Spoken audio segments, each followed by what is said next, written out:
तर पुण्याच्या एकता नगरमध्ये सुद्धा प्रशासनानं घातलेला मातीचा बांध फुटला। त्यामुळे एकता नगर सोसायटीमध्ये कमरे इतकं पाणी शिरलेलं आहे। जवळपास 7 ते 8 सोसायट्या पाण्याखाली गेल्यात। नागरिकांची वाहनं बाहेर काढण्यासाठी धावपळ उडाली। खडकवासला धरण आहे या इमारतीच्या मागे आणि त्या धरणातून मोठ्या प्रमाणावर पाण्याचा विसर्ग सुरू असतो।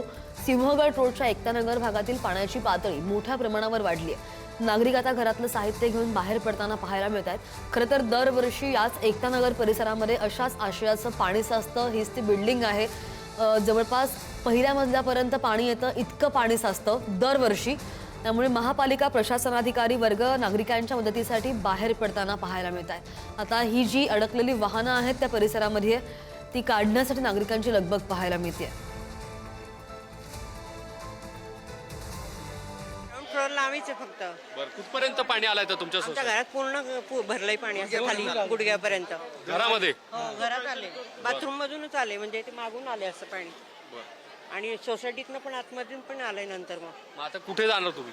आता मुलीकडे बाहेर आता काय परवास करत त्याचा कपडे आता पाणी शिरलंय म्हटल्यावर आत कशाला जायचं? मग कपडे ते सगळं तिथंच आहे ना। आमचे कागदपत्र आहे, खायचे भांडे घे, पिठं कुठं खायचं जाऊ द्या, पण मेन आमचे कागदपत्र आत अडकले।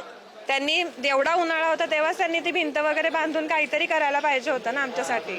आणि दरवेळेला येता तुम्ही घाबरू नका, काय करू नका, असं थोडी आहे का? आम्ही इथेच राहणार ना, आम्ही सारखे उठून तर दुसरीकडे नाही जाऊ शकत। आपल्याला लाईन दिसते ती सगळ्या सोसायट्यांची गेलेलीच आहे पाण्यात।